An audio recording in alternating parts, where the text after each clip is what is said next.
Thank you all for joining us for the free live All Things Akashic meeting. My name is Jackie, and I'm an Akashic energy healer. And today we are taking a massive step forward in everything that we have learned up until this point. So our energy centers, our karma, our shadow, all of that has led to this point where we can finally now start to talk about breaking these habits. So it's such an exciting day today. This is probably the event I've been looking forward to the most, because this is where the biggest transformation comes in. And we want to provide you some tips and tricks and insight on how we've managed to break habits and how we can learn to utilize different techniques to minimize the damage we do to ourselves, to allow positive flows of energy as we are working to reshape these embedded behaviors.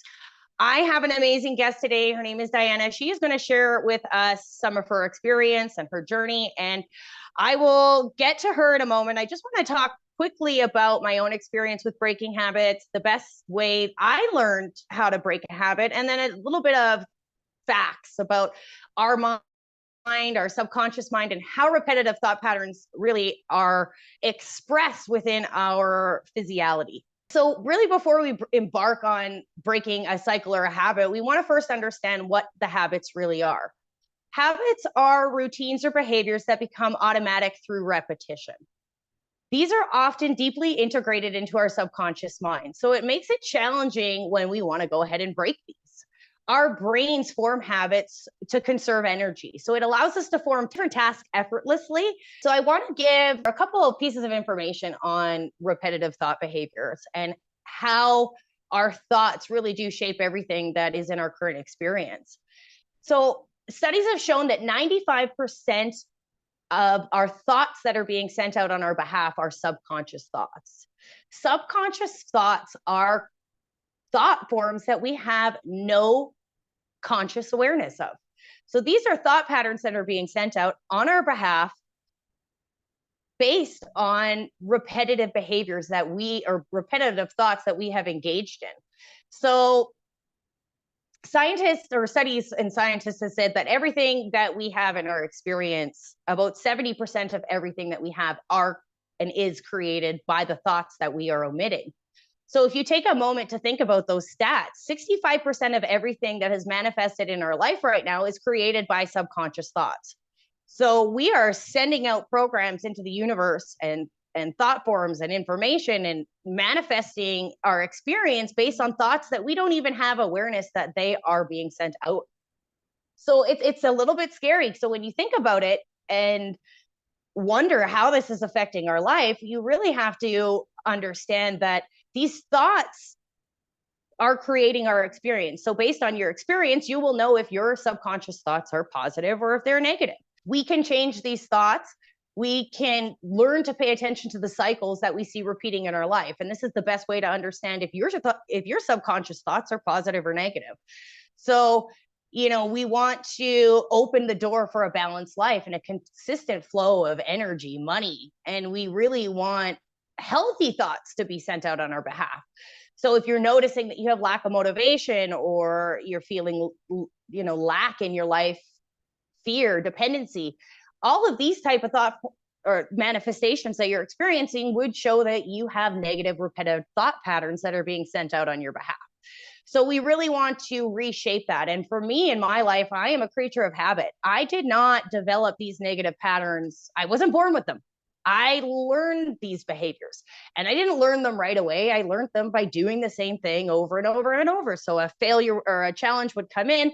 I would try to fix it. I would fail. And then I would go through this motion of, self-destruction.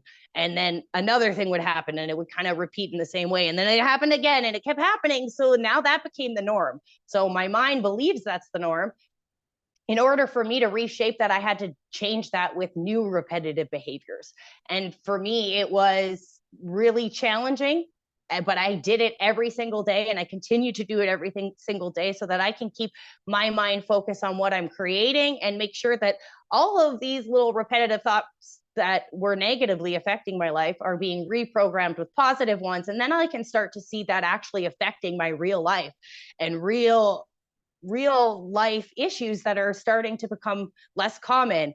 And I've reshaped the karma in it, and really positive things start to flow into my life. And that was really how I could see that I had to reshape my negative patterns and my habits. And I continue to do that, and I'll continue to do it now, because that's the only way I can feel that positive flow of energy coming into my experience. And that might not be the same for everybody. I really wanted to touch base on that, because that is, of many of the things that I have tried, that was the thing that worked the best for me in my situation. But I am, like I said, that creature of habit. And as much as I used to think I was really like easy go with the flow kind of person, I'm not. Like, I am in certain situations, but truthfully, when it comes to my mental health and my mental well-being and my physical health, that is non-negotiable. These are non-negotiable things that I do every single day to really be able to channel the amount of energy that I have. And this might be the same for you, but you might have different tendencies, and it might be a lot easier for you to break habits. You might not need to use repetitive behaviors. But for me, that was really the most important thing to help to reshape these habits in my experience. And that's really what I wanted to talk about. And last thing I want to touch on that is just, depending on how ingrained the habit is, will depend on how long it takes for you to reshape it. So if you've been engaging in this pattern since you were 5 years old and now you're 40, it may take a little bit longer to get and reshape that energy, as opposed to a pattern you picked up maybe like last year or the year before. So just give yourself time. Be mindful that some things do take a lot more time than some smaller habits that you've had. So give yourself that time, reflect on your experience, reflect on how it makes you feel, so that you can really understand it at its core and be able to acknowledge its presence and the value that it once held for you, and why it shaped your life the way it is, so that you can really move on from it and stop having to go backwards and repeat the same mistakes. We're going to move over now to Diana. And Diana, I will let you go ahead and introduce yourself and explain anything that you'd like to explain about yourself as you get into what you have to share with us today. Hello, everybody. My name is Diana Grippo, and I'm an intuitive transformational coach, and I have a YouTube channel and a podcast, Trailblazers of the Universe. Some of you are aware of it, but so my content's bridging like self-improvement, spirituality, and emotional healing.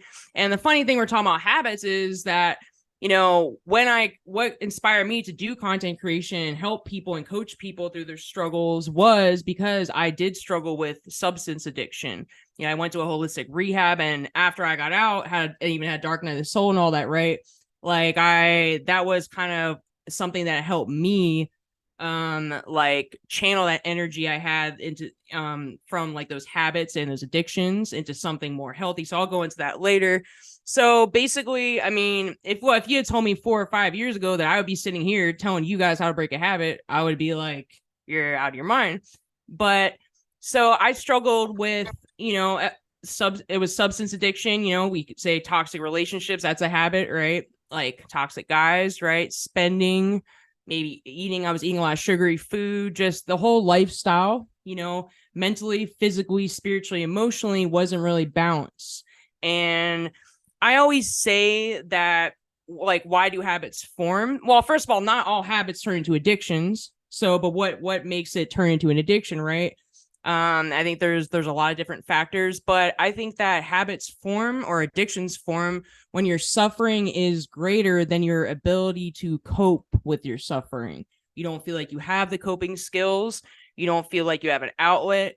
You don't feel like you have any relief from it. And why is that? It could be, there could be what's the root of it? I mean, I think it could be unhealed trauma, suppressed emotions. I always say suppression is depression. So a lot of times we're using these, whether it's substances, or I'm going to refer to substances a lot because that's what I struggle with. And that's one of the most intense like addictions you could have. And I think if you can deal with that, you can deal with anything, but this goes for everything. So you might see me refer to that a lot, but it's also hanging around in toxic environments. If you're around people at a young age and you're like, they're all experimenting with certain things, or they're engaging whatever habit you're struggling with, or that could be one thing. Maybe your parents weren't the best examples either. Maybe they struggle with these habits, and there's so many different things that are habits, There's even like sexual habits, you know, spending, gambling, smoking. I also used to smoke cigarettes too. You know, I don't smoke cigarettes anymore.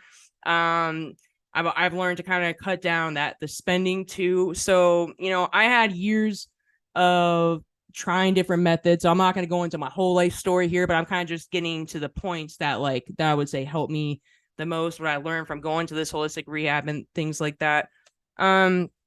So I think with the habits, a lot of them have like a payoff, right?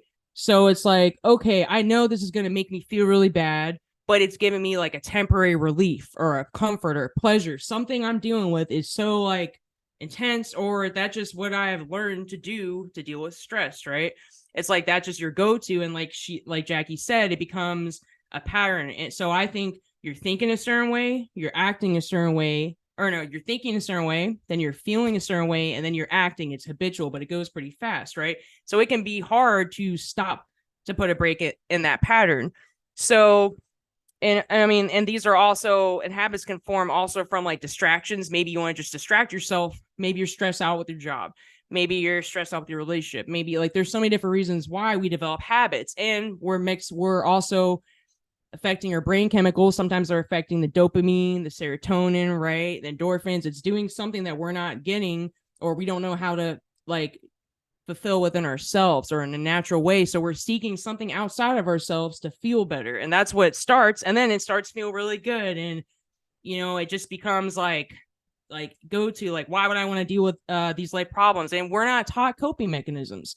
Our parents most likely didn't. I'm just saying, a lot of our parents didn't teach us coping mechanisms. We sure in hell didn't learn it in school, and the way our society is programmed. You know, if we even think about, we go to school, we go to college, right? A lot of people are partying all the time. It's just a habit. Oh, you're gonna go work in the Matrix, and then you're gonna go drink after. You're gonna go smoke. You're gonna go eat fattening food. You know, the food is something that I'm still working on. You know, I'm eating healthier, but my go-to now that I've cut out substances and things like that, you know, I still have the comfort in like emotional eating. I don't eat all the sweets I used to eat, but it's still like a go-to. My brain wants to go eat something that's not that great for me, or that's a little bit more fattening. You know, it's like a guilty pleasure. So I'm still working on it. I'm not saying I'm perfect, but I mean, you know, there are different levels to this, you know, and it doesn't need to become an addiction for you to change. You know, you can nip it before, you know, it gets to that point. So you start by making like small changes, right? And like Jackie said before, awareness is, well, I always say awareness is the key to change. So once you're aware of something, you can change it, right? So if you're not aware of it, you're just on autopilot. You become aware that, hey, this is my pattern of behavior. You know, this is something I'm doing. Every time I feel like this, I do blank. You know, if you can even start to write out maybe some of those patterns, what you were thinking at the time, what you were feeling, what your action was, like there's a pattern, you know, then it's easier. So awareness, I would say, is the first key. And then also acceptance. Accept that, well, I'm going more into what I'm used to. You know, I went to the holistic rehab. I used to go to those NA meetings. I've been, you know, I've been through a lot of different different modalities to try to heal from addictions and things like that. So, you know, I also learned from there to play back the tape. What helps you, like, eventually your suffering or your misery will become so great, like will become just to the point where maybe it's becoming destructive, or it's really negatively affecting some part of your life. Maybe it's affecting others and people are bringing that to your attention. So there'll be some point, you know, with a habit, like I said, they don't all become addictions, but sometimes that it gets to that point, and then that's often what makes people change. A lot of people aren't changing until it gets really bad, right? Until then, you've already ingrained this pattern in your subconscious, like she said, and then that's really hard to stop that programming. And then you might not be in an environment that really supports you not doing this habit. You might not be in a relationship that supports it. Maybe your family doesn't. Maybe just society. Maybe when you go to work every day, your coworkers want to go to happy hour all the time, you know, like things like that. So when you're trying to quit these things, or like at my work especially, they always do catering and bring like foods in when I'm trying to eat healthier. Like these are just little things. Or maybe you're a smoker and there's always a cloud of smoke around. Like everywhere you go, maybe your apartment building, there's people smoking. You know, there's always like something. And so how do you stay strong and break those habits when there's temptation everywhere? You have triggers everywhere. And I think one of the bigger things is knowing your triggers. Before I go into that, I want to go back to the playing back the tape. So what I learned when I went to those meetings and rehab was, what happens when I do this? There's a certain pattern, like I said, and then we want to not romanticize the good. We sometimes put it on a pedestal, like, oh, I'm going to feel so good when I eat this, when I smoke this, when I take this, or when I do this, when I go see my ex or something, whatever it is, like, we romanticize it in our heads. And then when we get there and do it, you feel the shame, you feel the guilt. And that's all part of the self-sabotage cycle. That's all part of the cycle. But we actually become addicted to like the feelings too. Sometimes the misery likes company, right? But we also get addicted to the misery and the stress that we put our body through, our mind through, our soul through. So it's also, I always say, remember more of the bad times than the good, but it can be easier to romanticize it, especially when you're not happy with the way your life is going. You're emotionally triggered by something, you're stressed out, anything feels good at the time, right? So whatever that is that's giving you that comfort, that pleasure, you're going to go grab for that. So something to think about if you're really trying to break a habit is, having that awareness of journaling these things out. I know not everybody's going to want to journal when you're triggered to go do a habit, but if you can make that a practice, or just mentally like, hey, some questions to ask yourself, what am I running from? Like, what am I avoiding? What is missing? Sometimes we're trying to fill a void, and our society doesn't really make us feel like we're worthy. I'll be honest, like a lot of the programming is, I'm not worthy. So we're seeking all these external things to make us happy. And I want to say the matrix, right? Like if we don't have enough money, we don't have that relationship, we don't have whatever it is, material things, whatever. A lot of these things are outside of ourselves. And when we don't have these things, we don't have enough, or it's never enough, you want to reach for that thing that makes you feel good, because you just don't know it any other way. It gives you that temporary relief.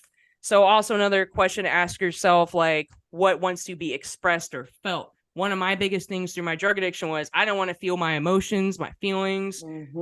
Especially if you have a lot of trauma and stuff, we're more prone. If you're someone, I have some trauma and stuff. I mean, everybody has some form, but if you've never healed that trauma or dealt with that trauma, or you don't want to feel your feelings, you want to reach for that, because whatever it is, doesn't have to be drug, but anything you're reaching for, this feels like good. Like, I don't want to feel that. But the more you keep doing that, and the more it becomes a habit, the more it becomes like destructive, and you're suppressing. Suppression is what I always say. And Jay did a good one on shadow work last week. So this is where we get to the shadow work too, because when you're doing shadow work, you're sitting with your feelings, the unconscious becomes conscious. So when you're being aware of these patterns, they're kind of not easy to face sometimes and accept that you might have a problem, or that, this is becoming an issue for me, or this is destroying my life, or this is just making you miserable. It doesn't always have to be like a big destruction like me.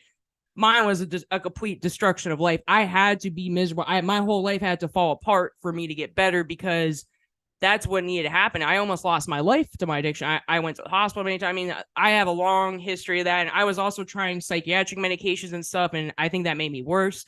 Now I'm not on any of that stuff, because I was still reaching for something. Oh, I'm going to take these medication instead. Oh, I'm going to do this instead. I just didn't want to sit with the issue until I did the shadow work, until I went to a holistic rehab for 4 months with intense, learning like holistic ways to deal with things, natural ways to deal with things.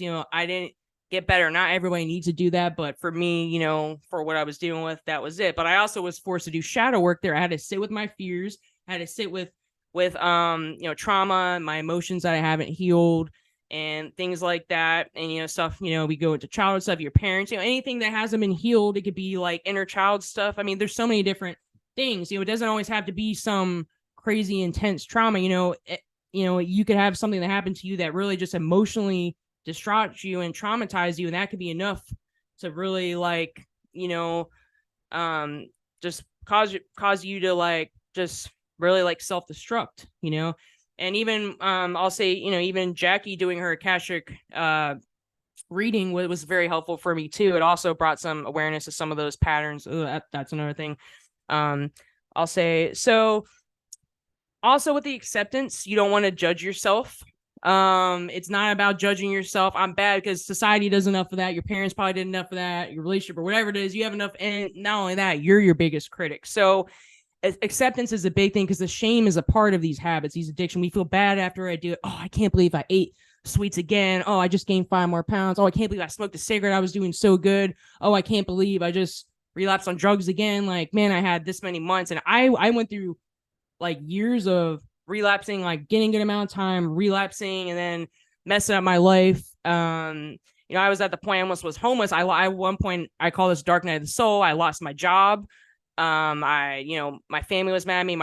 The guy I was with broke up with me. I lost like all my friends because I put the drugs over everything. Like that was everything. And one thing that got to me was I thought because I'm functional, I went to college. I held a job most of the time during my addiction. Like I thought because I'm functional, I'm good. Oh, I can still go to work. Most people can't do that. And that's the thought process that got you. Just because you're functional doesn't mean you don't have a problem, or doesn't mean it's not a bad habit or not, but it did become so bad that, like my health was bad. I looked bad. If you had saw how I looked years ago, like, I was pale. I had, my lips were like purple. I mean, I was like pretty, bad,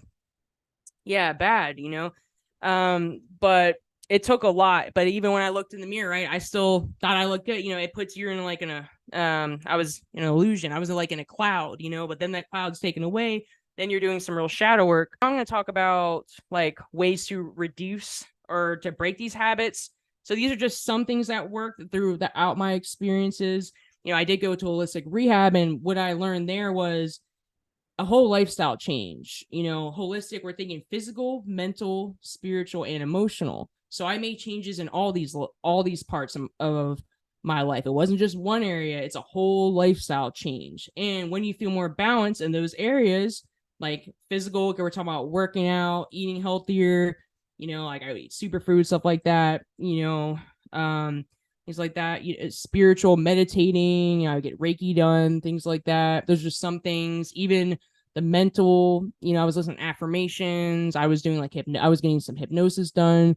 I was experimenting with a lot of different methods. And then emotional, processing your emotions. A lot of it's just feeling your emotions, allowing yourself to sit with these uncomfortable emotions, because the more you suppress it, the more you're going to want to run away from it, because, you haven't been taught to deal with your emotions. And a lot of it just sitting with it, feeling it. If you need to write it out, if you need to go to therapy, sometimes it does help. I was with different therapists for a while too, but not all of them helped. Some of them did, some of them didn't. But it was good for me to have an outlet so I could talk about these things. A lot of people, I didn't want to talk about some of the things that I needed to talk about. You don't want to bring all that energy sometimes to a conversation. The people I was hanging out with, they didn't care about that. Like they wanted the party version of me. So I didn't even have people I could like express that stuff to, So sometimes a therapist is good for that, So I think one of the biggest things is to reduce your urges by knowing your triggers, what stresses you out. So what is triggering you to do the habit? Like I said, it could be stress, it could be anxiety, it could be maybe you're lonely, boredom sometimes, and that's going to hit you if you're someone that's trying to quit something. Whatever it's doing your brain chemicals, you're going to feel bored because you're used to having that stimulation, whatever it is that you're seeking, that it's doing your brain. You don't have that. So boredom is the thing that I felt for a long time after I stopped. I was like, I don't know what to do with my time. I don't know what to do. Like that took up so much of my time and energy, right? So knowing what your triggers are, or feeling just emotionally imbalanced. And now I was doing jobs that made good money and stuff. And, I still have a good job now. I'm working at, but I actually picked a job that's a little less stressful, because during my height of my addiction, I took a job even as a manager for a logistics company. And it was very stressful. I didn't have coping mechanisms. There was a lot of stress. It was a toxic work environment, but that and the relationship I was in at the time, and just the people I was hanging out with, it was just kind of the perfect storm for me to really I didn't have any kind of thing that gave me relief from all this. It was just a lot of toxicity, a lot of stress, a lot of just anxiety. And, and when you find yourself like a perfectionist, like I consider myself like perfectionist too, when things didn't go a certain way, I want to use, or I want to do this, or I want to it's like a lot of that shame goes with that too. So some ways to break through this also would be pattern interruption. So I talked about your thinking, feeling, and acting a certain way, right? So doing something before you get to the action. So I think catching when you think or when you feel a certain way, which comes first, I don't know. I think you could kind of think something and then feel it, or feel it and think it, whatever. But if you start to write down what's the root of this, why, if you're doing a habit and you're going to the root, like, why am I doing this? Why? And just keep breaking down the why, you'll get to the root of it. So then So that's one thing. But then if you could just do something to interrupt it, like maybe I'm going to go jog. Every time I think this way, I'm going to go jog. Maybe every time I think this way, I'm going to go eat a vegetable.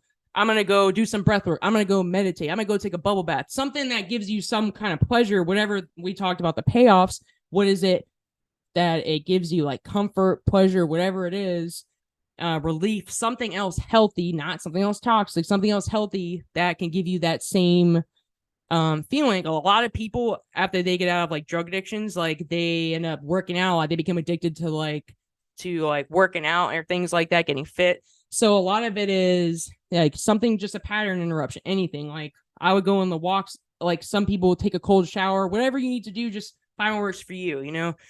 Another thing I have, yeah, Elizabeth said dancing is yours. And yeah, I think things that are help you express yourself. For me, it's making a video, making content. I make a lot of YouTube videos. Right when I got out of rehab, I was making a lot of videos. I started my YouTube channel. We were in that full-time purpose group. That's how I met all of you guys. And I had nothing else to lose. I just lost another job. I got out of rehab and like it didn't, I tried a financial job. It didn't work out too well, right? I had nothing to do. I was dating somebody. I was sitting around and I saw that group came up and I was like, man, I've always wanted to do YouTube or create content. Maybe it would be a good way to express myself. So for me, when I'm feeling a certain way, I go make a piece of content. Or for me, sometimes I work out, I'll go on a nature walk, something like that. Sometimes it's just channeling the energy elsewhere, because if you just try to completely stop whatever habit you have that's ingrained in your subconscious, it's going to be hard. Sometimes it's easier to redirect it to something else or to replace it with something else. So whatever that is for you, it could be art for someone else, it could be singing, you know, so it could be going on a drive, but, you know, try to make it similar to that feeling that you get when you do whatever habit, whatever that's giving you something else, another way you could do that. So that's one method. You don't have to replace it, but I think that's easier in channeling the energy because it's there. It's not going to go away. You have the energy there, just kind of just channeling it, putting it somewhere else that's not as toxic or whatever. So another way you could do is to just do something less and less and less. If it's not like a super ingrained habit, like not crazy addiction, like maybe instead of, maybe you're eating sweets 3 times a day, maybe you eat 2 times a day instead, 1 time a day, or hey, one of the meals I'm not going to eat that, or cigarettes for example. Hey, I'm not going to smoke a whole pack today or half pack. I'm going to smoke 3, or just maybe reduce even 1, baby steps. Because when you try to pull the rug underneath like what you were doing, like it's a shock to your nervous system. It's out of your comfort zone, and that can be like a shock. Your brain almost freaks out sometimes. So sometimes it's just like reducing it very slowly. You know, there also are meditations for that, hypnosis for that. You know, you could do research. We're in the age of information. If you're trying to break a habit or addiction, you know, they have hypnosis to break certain habits. I have some YouTube channels I listen to, even affirmations, stuff like that. And the only other thing I want to talk about is there's actually a way. I found this meme on the happiness chemicals and how to hack them, right? So whatever it is that is the chemical, like we're talking about dopamine, right? Dopamine's the reward chemical. That's probably what most of us are struggling with habits, and social media is one of them too. Some people can't get off their phone. You know, that's still something I'm working on as well. But a lot of the substances and stuff that were more like uppers and stuff, they're giving you dopamine. So dopamine's the reward chemical. Other ways to hack dopamine are by eating food, achieving a goal, completing a task, or self-care activities. I know that when I go to the store, I make a list or something, things I want to buy, or if I just make a list of things I'm doing for the week for my content or things I want to do and I get them done, dopamine hit. I know it's weird, but there's little things like that, little hacks, like something to hack it to give you that. Or maybe it could be you just put a really good piece of content out, since I'm talking to content creators. Hey, I just put this out, finish, like, like I get that dopamine hit, like when I actually get it when I just post something to YouTube or a podcast, or even probably just get off this call, right? So that's one thing. They said oxytocin is the love hormone. So if you're having a habit, maybe it could be toxic guys or whatever it is, or relationships or girls, whoever my audience is. The love hormone, you could also get it by socializing, physical touch, petting animals, and helping others. So maybe it's not exactly what you want, but it's kind of just making it close to that. It's still giving you're still like hacking that brain chemical, and you're giving it something because it's used to an extreme amount of something probably, but you're giving it something less, a little bit less. Endorphins are the painkillers. Another way you could hack endorphins: exercising, listening to music, watching a movie, and laughter. So exercising definitely, and I use that a lot now. I need to exercise a little more, but I do notice when I go hiking in nature, even if it's just a walk, it doesn't have to be an intense exercise, even just me going on a walk, walking my animal, my pet, or just something like that can help, yeah, music helps too. And, when you're listening to content and that isn't like triggering too, because sometimes we can listen to music and stuff and it brings you back to a place when like another time when you were doing whatever habit you had, or, so be aware of the triggers too. Like I said, there are a lot of things that could trigger you back into that thinking, feeling, acting a certain way. So anything that's associated with the past you, the old version of you, sometimes we have to cut some of those things as well. And the last one is serotonin, the mood stabilizer. You can also hack serotonin by sun exposure, mindfulness, being with nature, and meditation. So that's mainly what I have. So and I also think other things that have helped me, cognitive behavioral therapy helped me before. I did like a SMART recovery, which was that's something different for like addictions.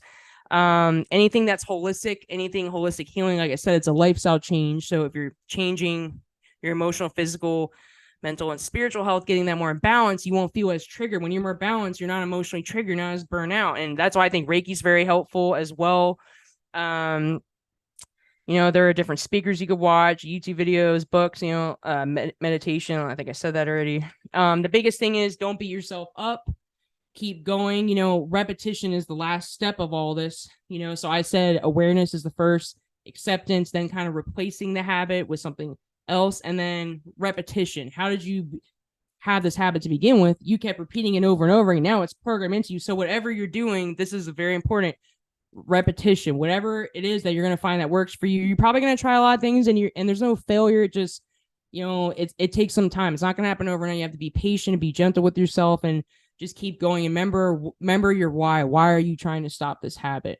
There's a reason why you're realizing it's a problem, or it's causing you some kind of misery, or maybe it's preventing you from meeting your goals. So just keep going. Remember your why, and repetition.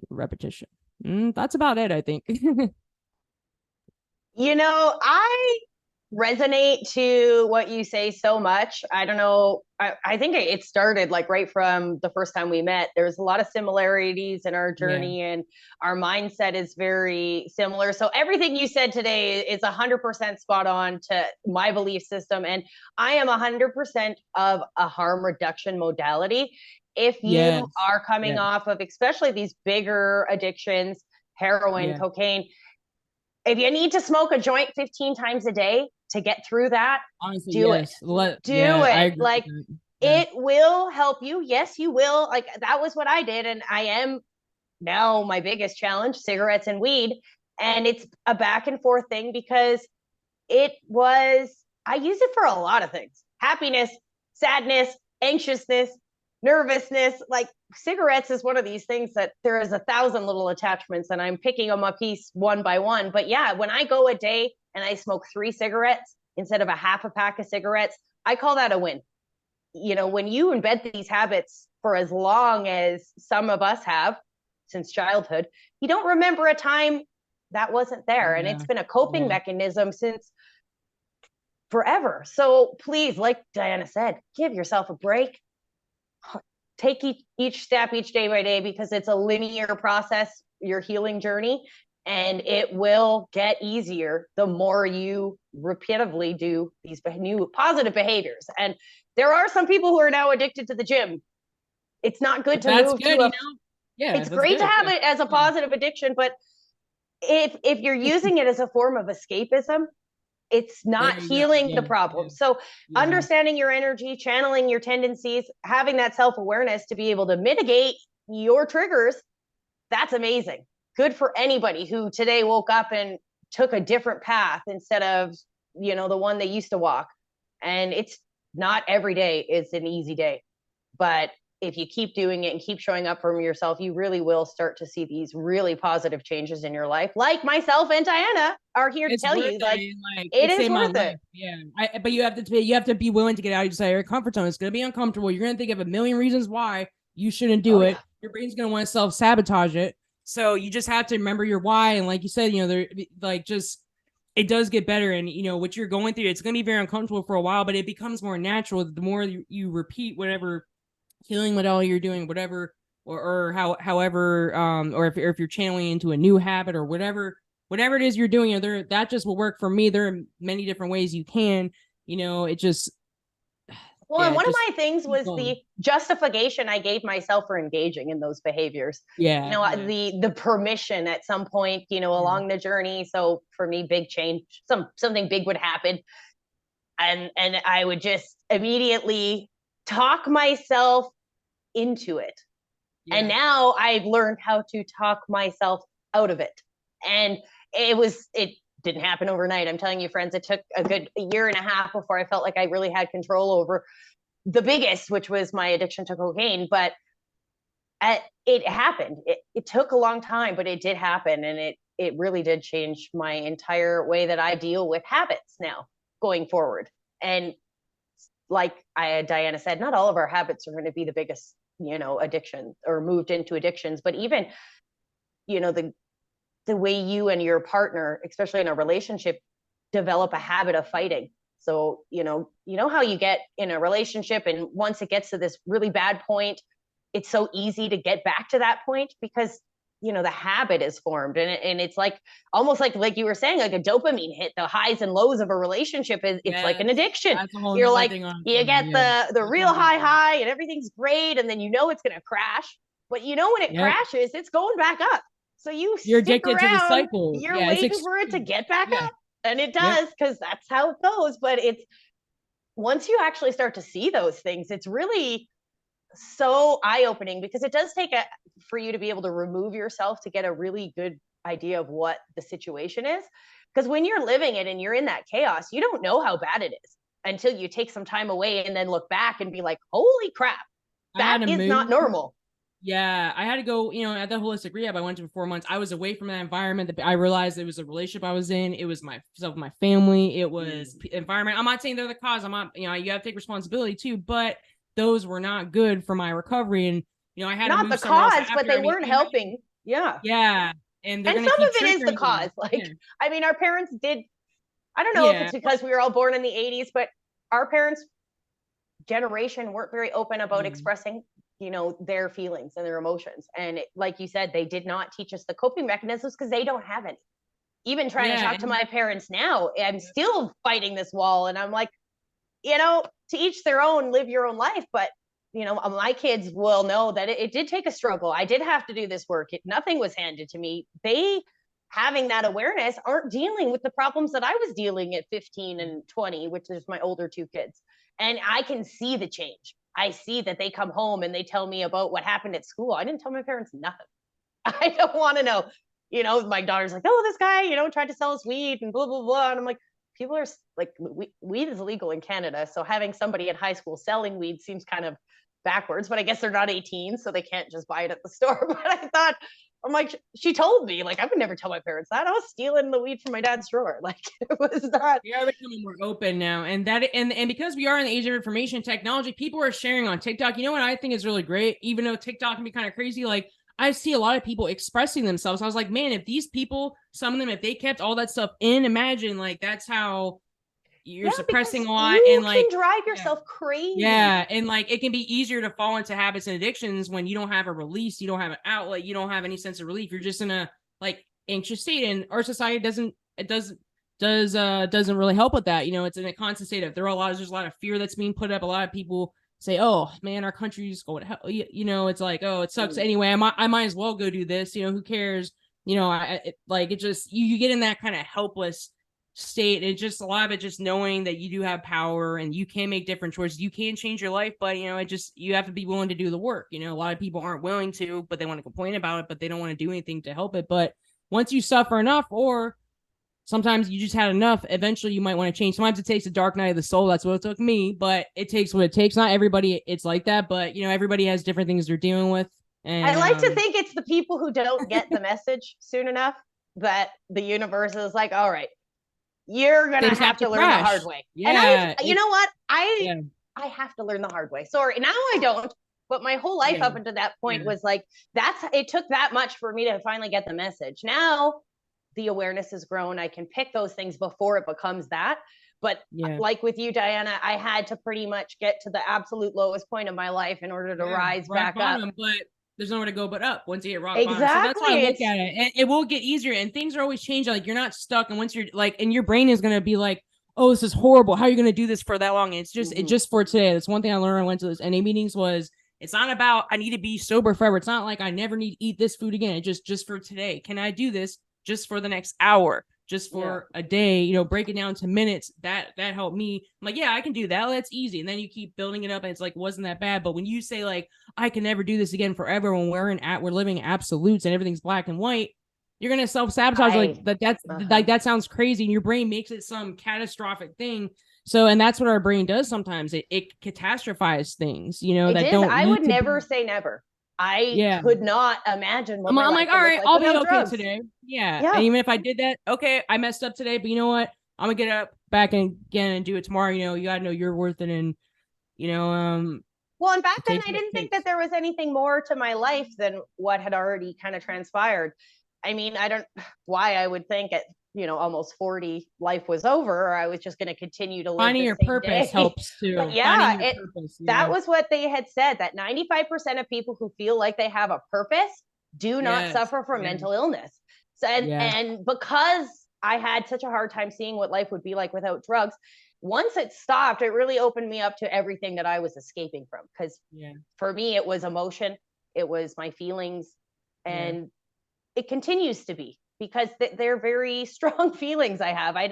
I was self-numbing in order to kind of not have to deal with that. So it took a long time to understand, you know, why I feel the way about certain things, because I had been numb for so long. But as soon as the drugs finally left my system, I knew what I had to do.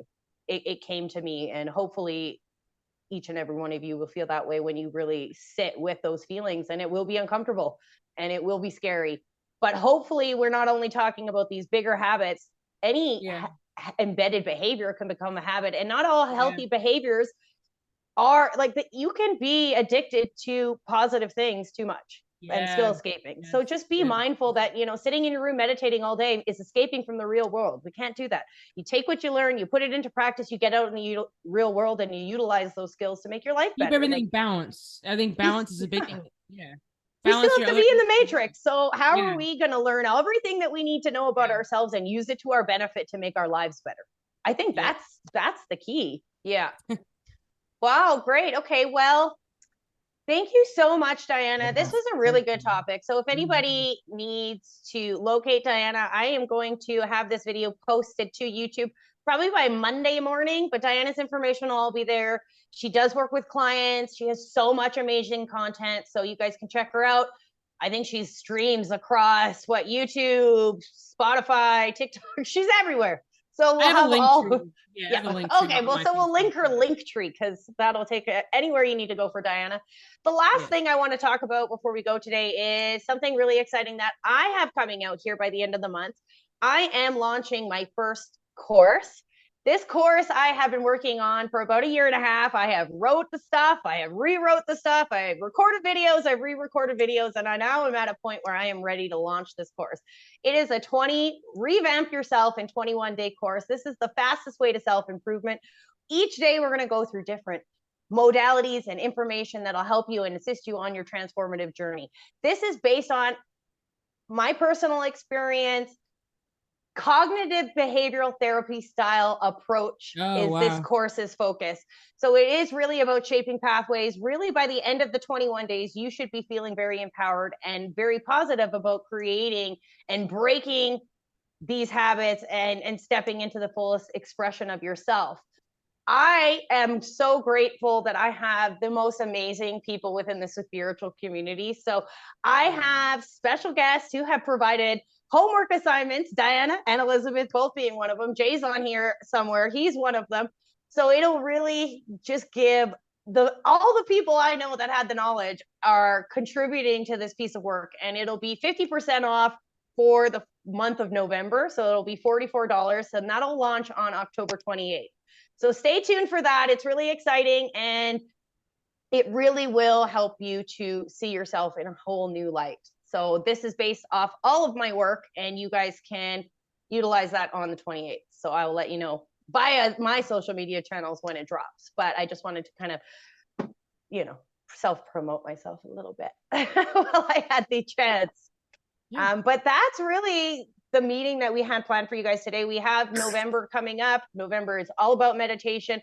We have a good friend of ours, Joy D. Fanning. She is the lead meditation coach for the 21-day program. She's going to be helping us host a video, but we are thinking about, or I always say we, like I'm this massive company, but soon enough. So we are hoping to start doing these meetings like every 2 weeks and really just expanding our knowledge, our fan base, and bringing in a lot more people with a lot more insights on how you too can facilitate your own self-healing and learn to step into the authentic version of yourself.